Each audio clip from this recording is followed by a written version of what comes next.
Welcome to our LinkedIn Live with ScaleSmart. We're going to be talking about how to get the most from our marketing spend in aligning sales, marketing, and operations. Dylan and Liam, I would love for you guys to introduce yourselves, who you are, what do you do, and what's your favorite city and why?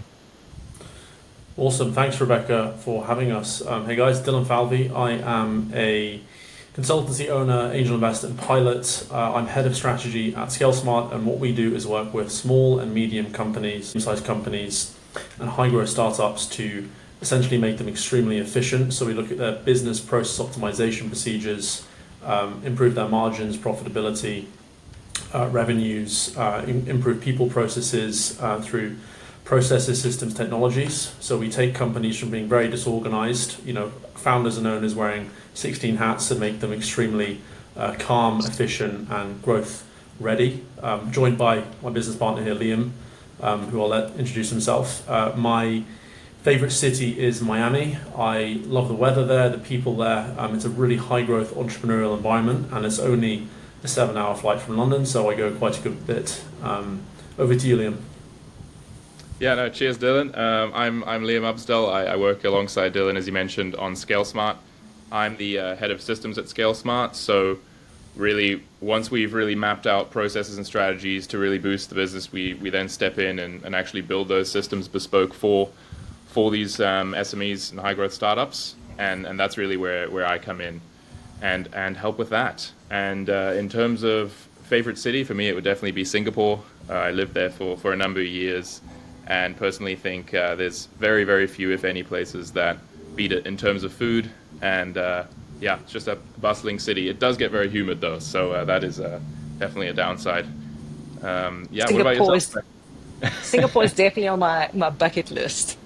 Um, It should be. It's a great place. I'm a founder and the CEO of Untamed, which is an agency that creates content that converts. And I'm a mom of two crazy kids and a wife of one wild man. And my favorite city is Seattle. And the reason why is it's almost like you have the pocket of Melbourne, London, and New York all in one with great food, amazing coffee, and awesome companies. So there's high innovation there as well. I'm going to go straight into some of the questions. And I think that you guys you guys are experts in. I would love to hear from you. And the first one is on alignment. Often we speak about the battle between commercial, marketing, and operations.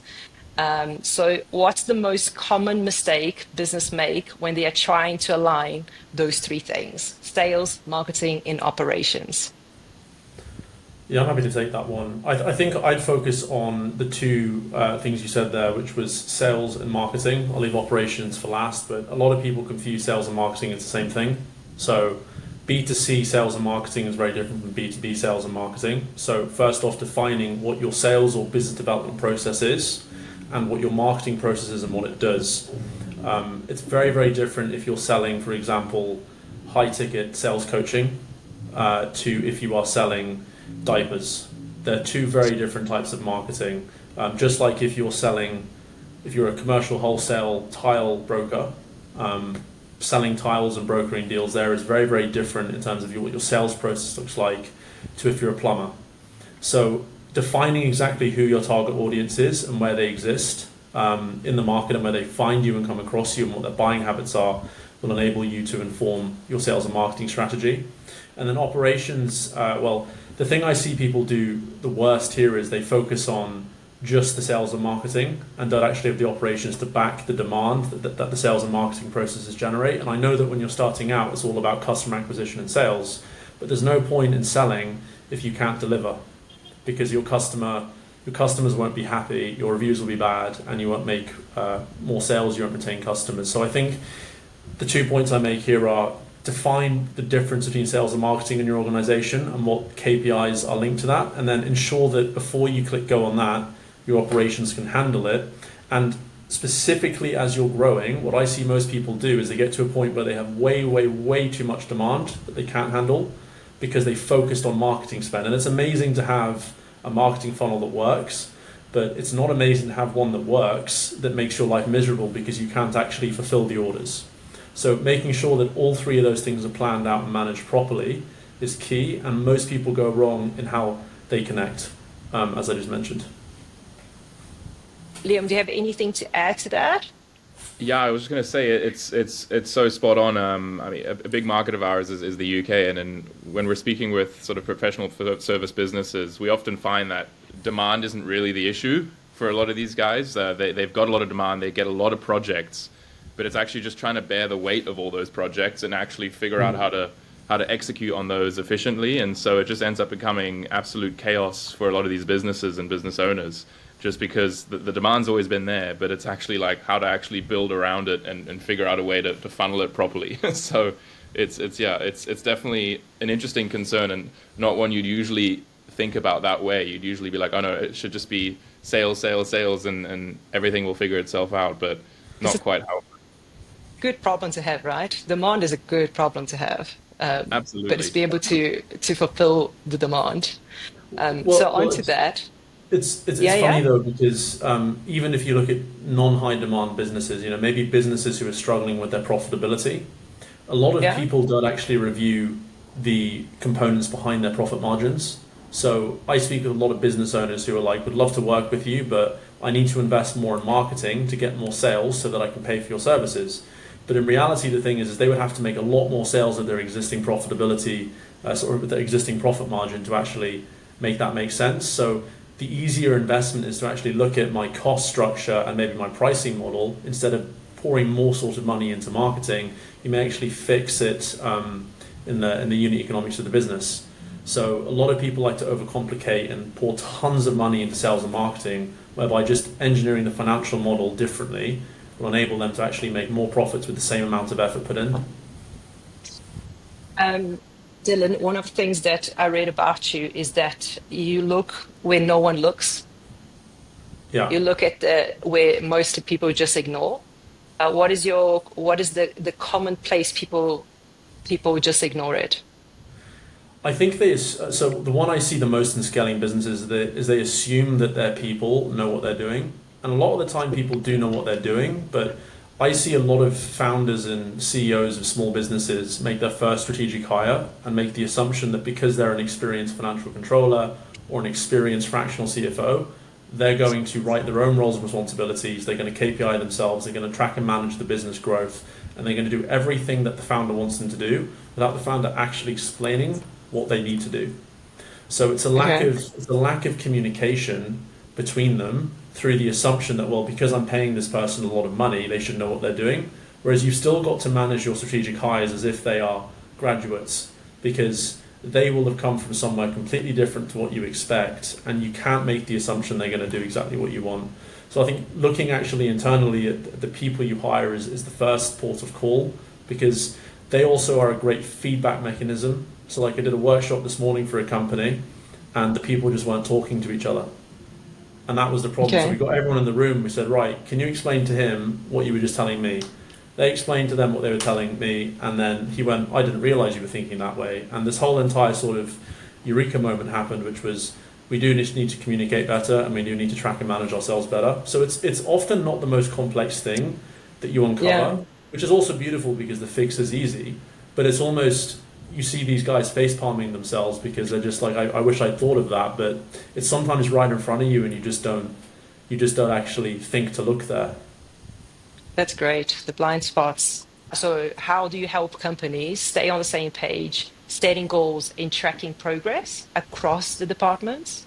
Yeah, sure. So I think there's often a lot more structure that goes into doing this than one would think. We'll often talk to businesses about having something like a task management system set up to track tasks, but it's a lot more deeper than that. And you really need to have a structure on the back end where you're regularly reviewing KPIs, actually setting those KPIs to know exactly what you're tracking, and regularly reviewing those. It doesn't make sense to spend 6 hours setting up all these KPIs, but then you don't regularly review them and adjust them as well. So as the business grows, goals will also change. And I think the biggest thing that we always emphasize is having a clear structure in place and a set, essentially, rotation of meetings that you have with your team and with sort of key management functions to to review what's happening and also adjust. And typically we suggest that on like a 90-day rolling period so that you can really look at the year in quarters.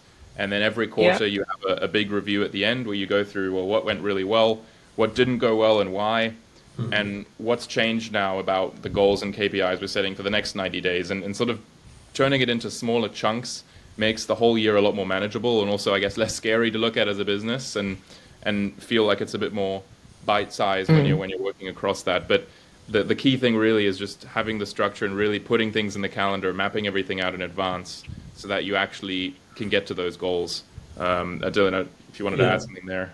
I think the main thing I'd add here for early stage companies is the phrase or term bootstrapping has sort of corrupted a lot of people's businesses, because bootstrapping is often just another way of saying I operate in chaos because I can't plan ahead. And I know a lot of very successful startups who do plan ahead and therefore are very successful. And yes, their KPIs are going to change, and yes, their team format's going to change, and maybe even their product or service is going to be different in 180 days or a year.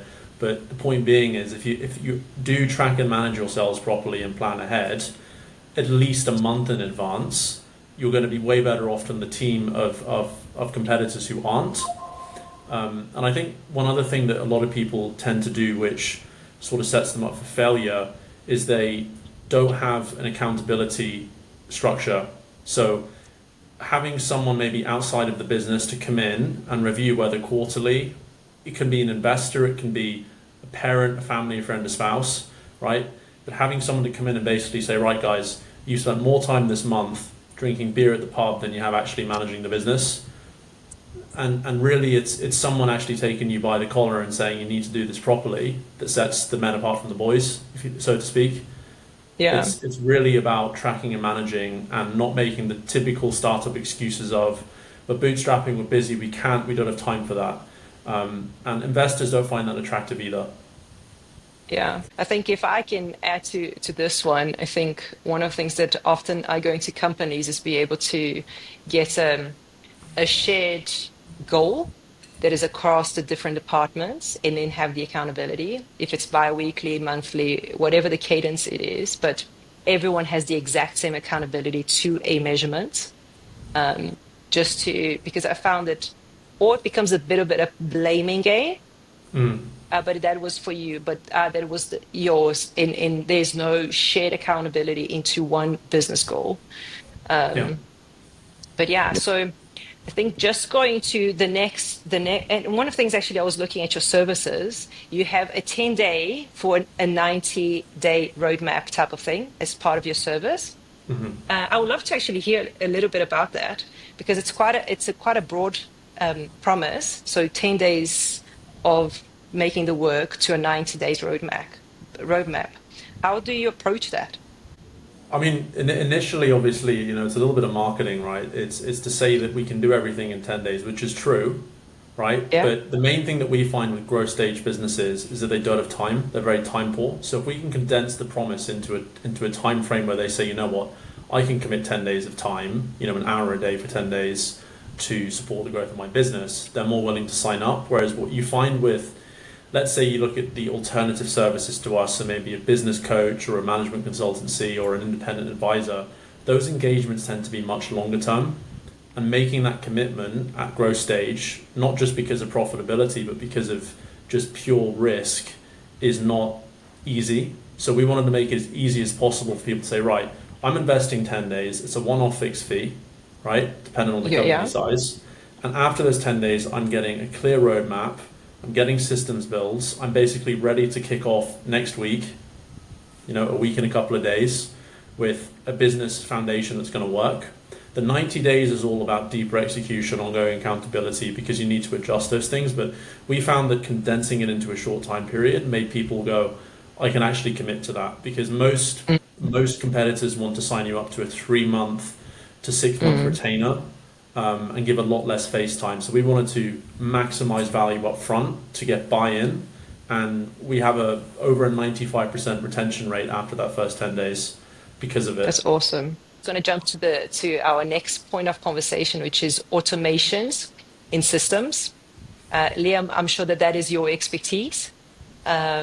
just I had a short conversation with you about a software, and I loved how you responded because you are so knowledgeable, even with screenshots, and it was so quick. But I really appreciate that, and I think that is just a little bit of possibly how you work: quick, knowledgeable, very insightful. So when you go into a company, I'm sure that often is like, let's just, this is all of the process and systems we have, which often is a mess, right? Let me just sign up for this, let me just sign up for that. And then you have a Einstein of systems. But where should a business start when it comes to automating their process? And where's the easiest wins when a company is scaling? Yeah, it's such a great question. And first of all, thank you for the kind words. I'm glad some of those insights were useful. I guess to provide a bit of pretext to that, and you're kind of spot on, is the two sort of biggest issues we see businesses jump into when it comes to sort of processes and systems is obviously the worst of all is they don't have any systems or processes set up, but that's still very much redeemable. But the second one is what we like to call like they don't really have a single source of truth. And what happens there is, as you said, there's so many softwares out there, and that's almost another problem in and of itself. It's super saturated, and it's almost a whole other thing just trying to figure out which one's the right one. And so what businesses often end up doing is, right in the beginning, they sign up for a bunch of these different softwares and use them for their individual use cases, but there's absolutely no synergy between them. And so you're actually wasting a lot more time constantly switching between each login, trying to figure out what the latest status is, and then sort of tying everything together to get one piece of information. And that sort of software switching is kind of the main issue. It's obviously great that all these sort of no-code, low-code tools are out there because they make everything so much more accessible. But what's super important is mapping out a process on how you want to approach the task you're trying to solve first. And then you need to set up systems that match that exact use case and tie them all together. And one something we spoke about specifically for the CRM there was, and we actually ended up using the same one currently, which was interesting, you didn't know, which is Attio. We can dive into that a little bit later, but something like that is often good because it sort of forms the foundation, and then from there you can tie in lots of different systems and softwares into that central CRM, and it will make the whole process a lot easier because you'll know that whenever there's a question you have about where the client is in the delivery stage, how your prospecting is doing, if there's any follow-ups that need to be done, you can just log into that CRM, and if everything's plugged in correctly, you've got an easy view on what's happening, and you don't have to log into each software and figure out what's happening. So what is your one easy win when you are looking at software and implementing? Yeah, so if we had to say the easiest thing and we went from front to back, typically, CRM is the first thing. So some businesses don't even have one. The second, if they don't, I really recommend that as a foundation because it ties into everything quite well. If we're going from front to back after that, onboarding is another big one. Typically, the onboarding process within each business is fairly similar because you're basically asking the client or customer a bunch of questions, and you're waiting for responses, and then you fill those responses in somewhere. So it's a fairly manual process, and without realizing, a lot of businesses do a lot of emailing back and forth to get all these answers, when in reality, just setting up a simple web form that connects to your contract, that connects to your CRM, you could just be sending a single link out to your customers saying, could you please fill all this out? And then it'll automatically get tagged into your CRM and you can go from there. So that's definitely a big one that works pretty much right away. Task management. I bet you we use the same onboarding form. We do indeed. Use Tally. We use Tally, that's true. Another one we figured out. Tally, yeah. Yeah, and we've used a ton of different providers out there. Fill Out is also really good, and Typeform are also good, but we just liked how Telly felt and how it worked, and I assume you did as well, given that you used it as well. So exactly, it can be as simple as just creating a form and sending that out and making that your onboarding process. The next big one is lead management. So not just from a prospecting side reaching out, but the biggest potential is actually leads you've already reached out to in the past that are already in your pipeline, but you've just forgotten about them. You forgot to follow up with them. You were at an event, last week or 2 weeks ago. You wrote all these names down, but they weren't anywhere tracked, and you forgot to follow up with them. and those people know who you are, so they're great prospects because you've already met them. But quite often, if those slip through the cracks because the week got busy, you're missing out on revenue right there, and it's going to be easier to sell to those people than it would be to someone who's completely cold. But having a system in place that actually reminds you to reach out to prospects that A, you've met somewhere, or B, you haven't reached out to in a while, or have suddenly changed into a more relevant job role. That sort of scoring mechanism is a system that is pretty instantaneous in terms of the results it brings for a business. So I'd say those three are probably the big ones, I'd say. Okay, I'm going to ask you, what is your top 5 workflow systems that you have put it into a company? So someone gave you like I have budget for 5 systems, workflows, go for it. What would it be if it's a Okay. B2B company? So we've touched on onboarding. I'd say if you're a business, especially that does a lot of content as well, and I think that's one where you can tie in is quite nicely as well, is building out something where you're actually getting an advantage from all the engagement you're getting. So take the example of LinkedIn. If you're a business that's posting on LinkedIn a lot, does a lot of work on personal branding, both for the founder sort of level, but also the business itself, you're going to be getting comments, you're going to be getting reactions, but there's no synergy between actually selling to those people or promoting to them. So a system we like setting up is sort of an engagement system where we're scraping all those reactions and comments you're getting and feeding them into an enrichment system, which figures out who they are. And actually, some people like your post who aren't your ICP and aren't relevant for you. So there's an extra stage where you just make sure actually these people are relevant to you. And if they are, depending on how relevant, we then funnel them into different functions, whether reaching out to them on LinkedIn or we're adding them to CRM for a call. So that sort of engagement system is probably one we recommend a lot. If we go a bit more simple, a lot of these businesses, especially in the professional services niche, don't properly record meetings. So that's another one that's an easy, quick fix. And whether that's an online meeting where there's a bunch of tools out there that do that now, but also in-person meetings, just having something, whether it's a phone that's connected to the system where you can just record that conversation, get that summarized properly, get some action steps out of it, and feed that back to your CRM. That's all game-changing versus trying to figure out what you said, go through your notebook, and go from there.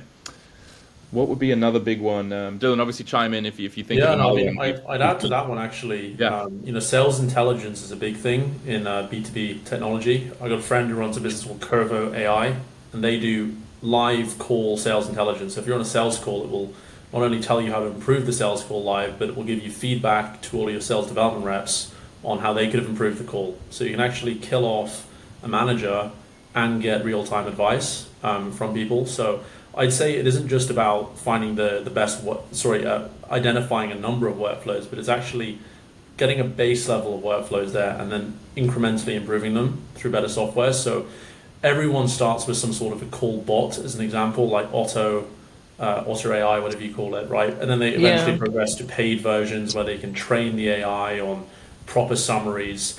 I'd say the most useful thing that I can give people thinking about investing in technology is to keep it simple from the start, because you really need these things to help you, not drain your time. And the idea of investing, £15-20, which seems to be the average monthly subscription fee per seat for most of these things, is to give yourself back time and to improve client delivery.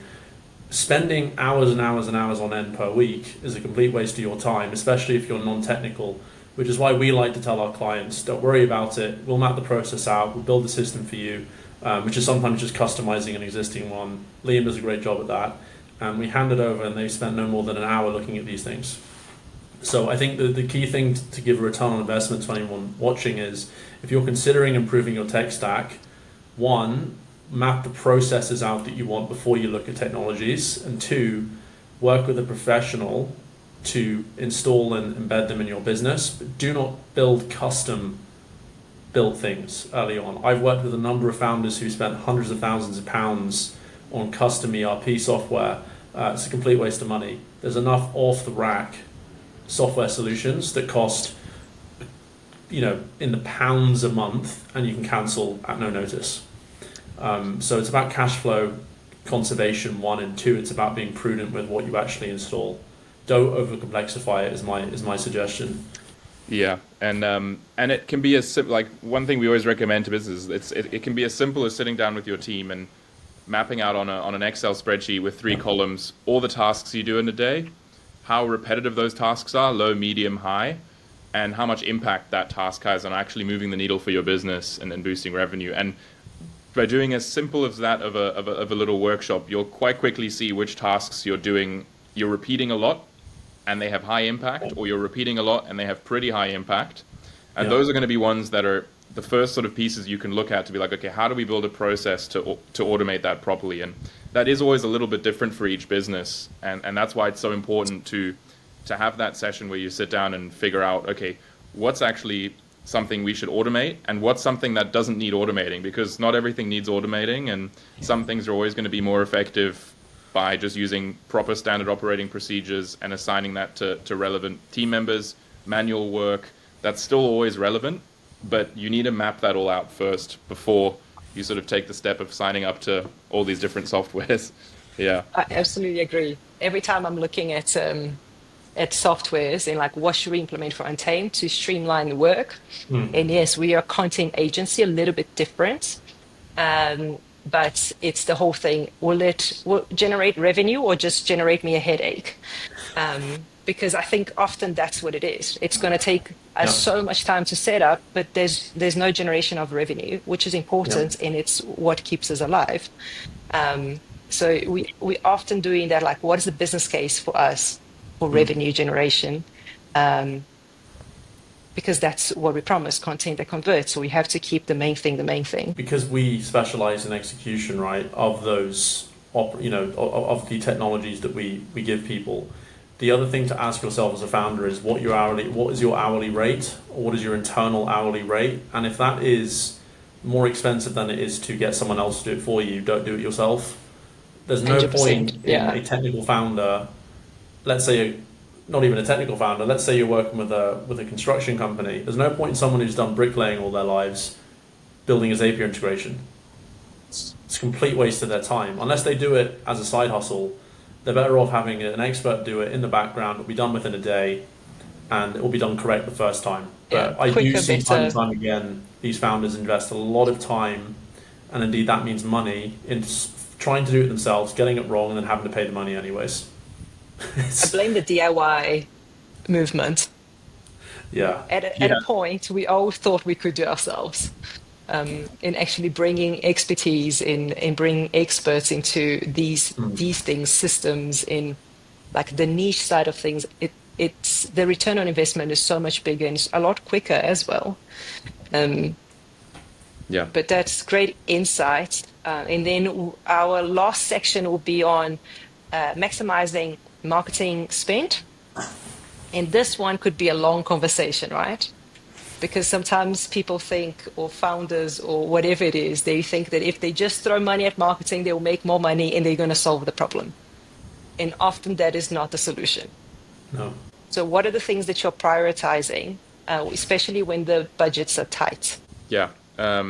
Well, I mean, I'd love to hear your thoughts on this as well, given you're obviously very much heavy in the content side. But I think one of the key things people always forget is it's not always about chasing the newest thing. It's like, first, again, have a sit down and figure out, especially if budgets are tight, where do your customers actually spend their time? And if you had to map out your perfect customer, where are they at the moment? What are they consuming?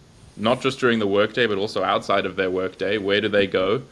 And building and starting there, because that's how you're going to want to reach these people, and that's the channel you should then be picking, especially if you're wanting to be super selective and prioritize one. I'd say that's the easiest way to work on that. A good example there is if you're looking at email marketing, for example, as a channel, cold email marketing, you'll find in the UK, at least broadly speaking, that if you're going after professional services businesses, it's going to be a lot trickier than if you were to go after sort of software companies, agencies, or anything in the sort of B2B software space. Just because these professional service businesses are out and about all day, they're working on jobs, they're on their phones, but they're not going to be actively going through every single email they get at all times and going through it. And so you'll typically see much lower conversion rates there. And so you may want to look at a different channel for sure to target these kind of individuals. So I think sort of being super focused on the ICP is the best way forward there. I'm going to add a question there. I'm sure that when you have your discovery calls, if a person is a founder just passionate, they think that the idea is the greatest and it's going to become viral immediately, often it's going to be a thing of, what about TikTok, Instagram, Facebook, and it's Yeah. just the addition of channels. How do you approach the, like, actually less is more? So Yeah. how do you go about that conversation?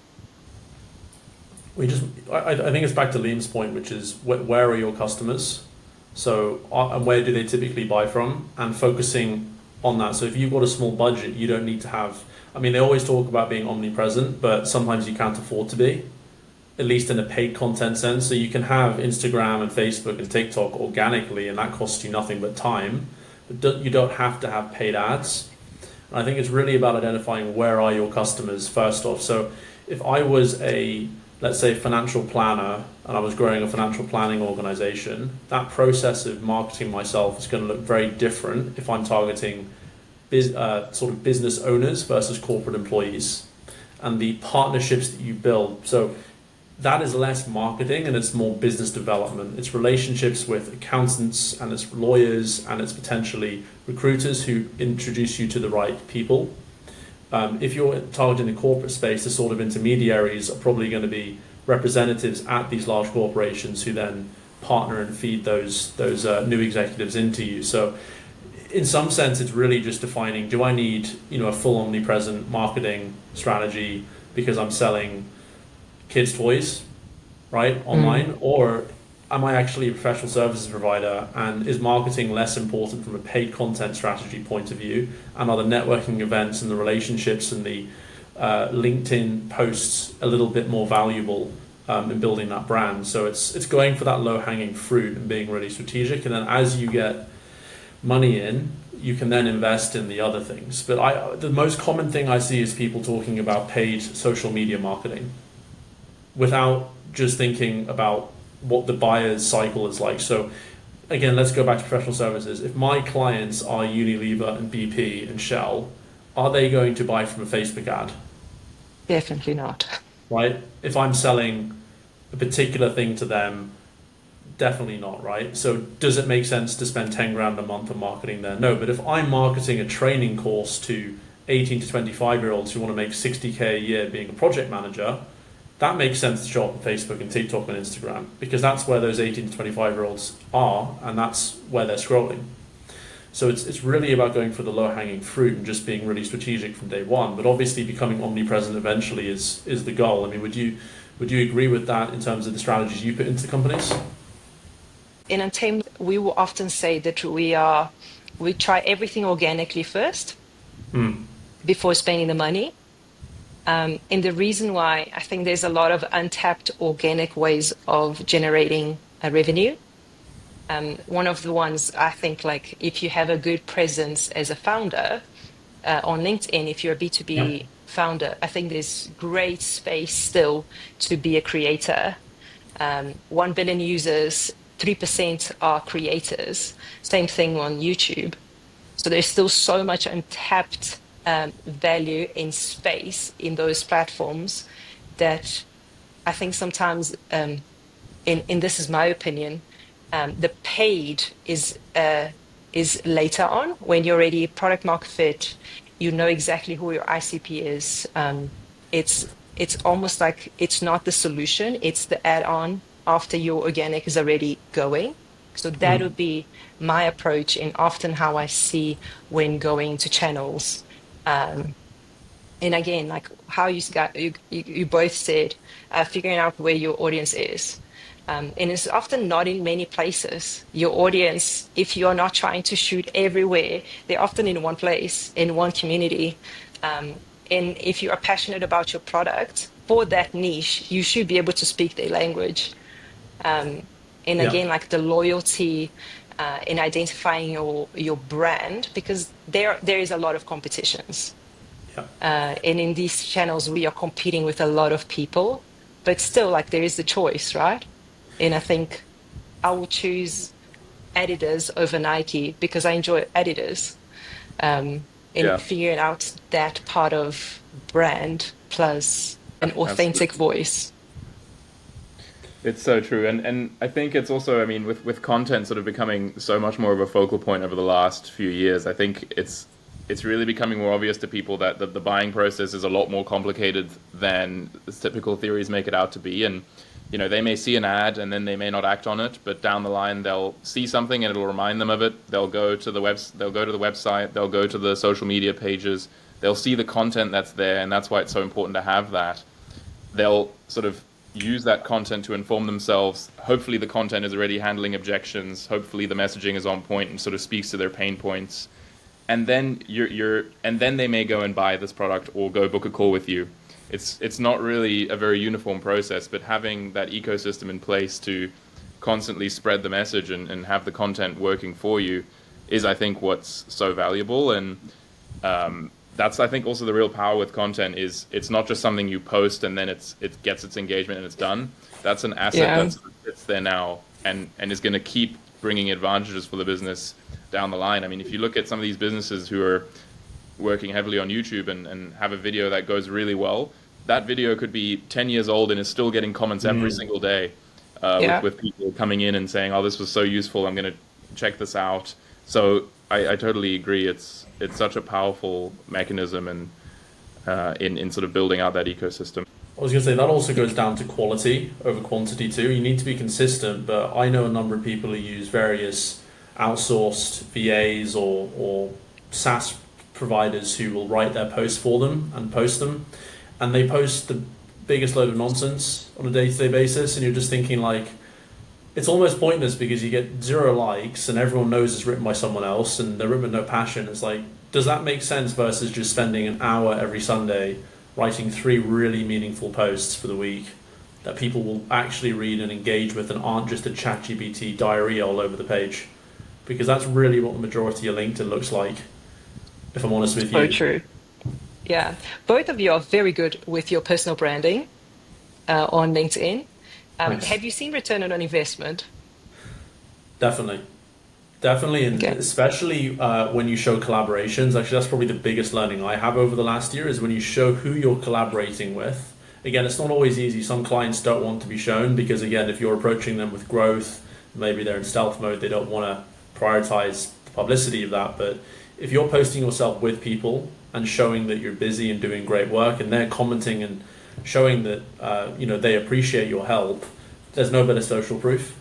That's the same as someone standing up and giving you an award. To be honest with you, it's I see it all the time when I see people legitimately collaborating on LinkedIn, whether it's a photo together or just a big shout out.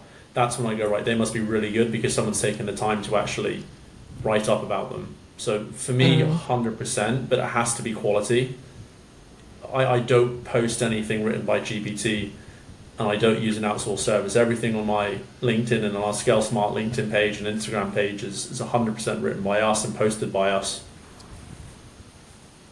Yeah, I Yeah. think often as a content agency, we want to be 100% authentic. So like that's our thing. Like if you even go to my LinkedIn, you see that like I post personal things because Yeah, I post about my kids or whatever it is because I think everything collaborates or it's part of who I am. I can't just like this is my 25% of professional, but this is my life. Um, and I think when we approach content, we often will ask the most interesting questions because we want to know a little bit deeper than just what do you do.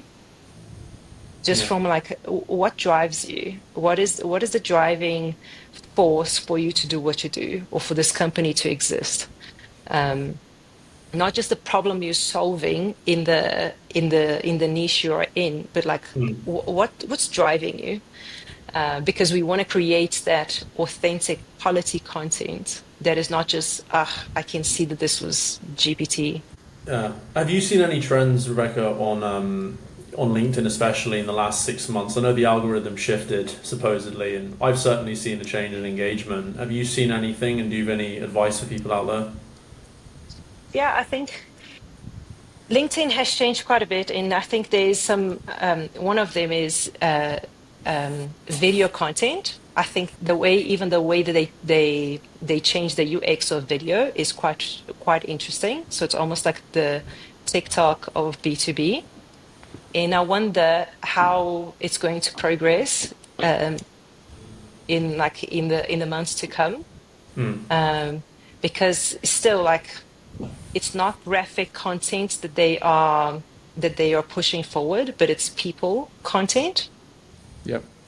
So we've seen, even with, sometimes we have motion graphics against people, even if it's not super well done, super technical, the people content that is video first will do better than just a graphic.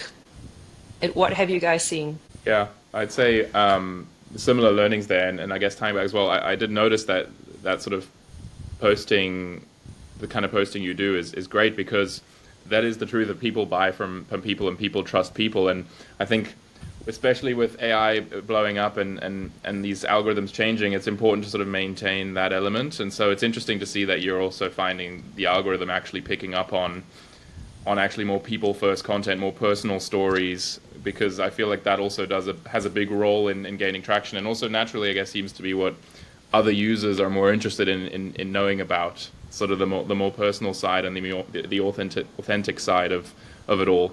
So that's definitely interesting. Yeah.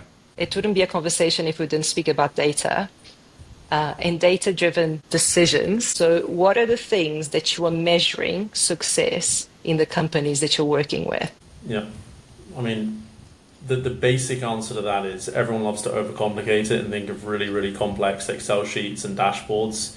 At the core of data-driven decision-making is using real-world results to inform your next steps. So whether that's customer feedback, whether that's in a 1 to 5 rating on Google, up to a detailed Net Promoter Score report, right? Tracking that and looking at that over time and changing your offer or processes or systems to improve that would be one example of data-driven decision-making. An example of non-data-driven decision-making would be the founder walking in with a new idea the next week based on something they saw in a dream and saying we need to change our process because of this. So data-driven decision-making provides evidence that enables you to justify change. In terms of what to measure, the basic things that I always say when I meet clients is you need monthly management accounts. So that's down to your accountant or financial controller. You need to know how much money you're making on a month-to-month basis, what your costs are, and what your net profits are. Those are really important things at a top level. Working capital, cash flow, that's super, super key too. You need to have a sales forecast as well. Dependent on the business, it's harder or easier for some. But, for example, Liam and I are working on projects now that were sold a while ago. And we're talking about projects that won't start till August, and we're closing them this week. So our sales next month aren't representative of our sales forecast, because some of the sales or the money won't change hands for a few months. But knowing the difference between those two things and knowing what a working capital is very important. And then when it comes to people, a lot of people don't track and measure their people. You can put a number against everything. Again, I love people. Growing a business, the most important thing is the people, right? But you need to measure and manage and track and, improve your people. That's a really, really important one. Absolutely. And then everything Say it within louder. sales and marketing needs to be tracked. Facebook or Meta do a lot of that for you, with the cost per click or, the click-through rate, whatever you want to call it. But having your own leading and lagging indicators is really important. So what I do for some of my clients is go, okay, well, if LinkedIn's your main B2B sales channel, how many requests did you send out? What percentage were accepted? Did you follow up on messages? How many posts are you doing? What are the impressions? If they use that data to say, okay, well, my impressions have been stagnant for 6 months and I've changed nothing, well, that's probably why. Whereas my impressions last week were way better than last month. Was there a particular post? Was there a particular thing I did differently? And using that data to then inform future strategy is the key thing. So a lot of people, in summary, especially big companies, love to overcomplexify it with the complex dashboards and systems. It's really just another way of saying only make decisions based on evidence and make sure that you get that evidence somehow.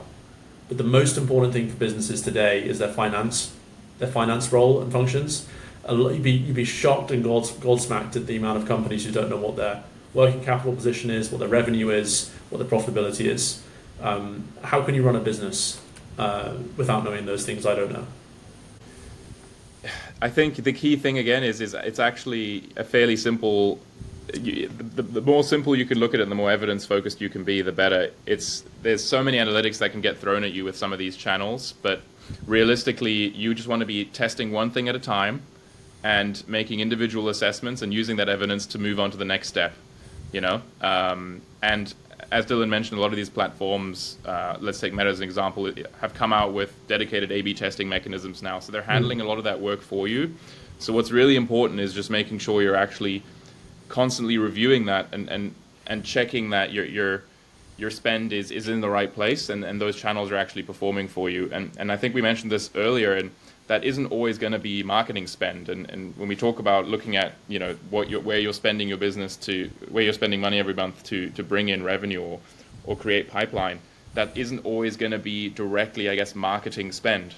Maybe that actually means taking a look at the foundations within the business, making that more efficient, and using some of that expenditure towards some of these elements to make the business more efficient itself. And that's actually going to bring you a much bigger ROI than just pumping more into ad spend. So I think there's some really interesting things you realize once you start stepping back and really digging into the business and where the bottlenecks are. And that doesn't always mean directly that it's marketing related, the issue. Thank you so much for your time, for your insight, for your expertise. We really appreciate. We would love to know, how do we connect with you guys? So what is your LinkedIn's? How do we get hold of ScaleSmart? How can people work with you? Yeah, feel free to reach out to us individually on LinkedIn. Our names should be underneath our faces here, hopefully. I can't see what you guys can see. And for ScaleSmart, we give everyone a free business health check and systems audit. So if people would like to go onto our website, it takes only 3 minutes. And what that will do is give you an overview of your business, potential opportunities to make things more efficient, make more profit, increase your revenues, and identify bottlenecks. And what we'll do for you on top of that, for anyone watching, is we'll give you a free strategy session where we'll go through those results and give you some quick win pointers. That is what we'll do for anyone who comes through you guys or any of our other partners. We're very, very happy to do that because we realize it's a large investment in yourself and your business, and we want to give you as much value up front as possible. We started a Instagram very recently, so it's at WeScaleSmart. We only have about 8 followers at the moment. Again, it's like a week old. So if anyone is on Instagram, you can toggle there and find us there too. It's 1 follow a day, so that's good growth. Exactly, it's a matter of perspective. Appreciate you hosting us. It's been a really interesting conversation, and I think an important one to have, especially at this time. It was great. Thanks for having us. Really appreciate it. Yeah, thanks, Rebecca. Awesome. See you guys soon.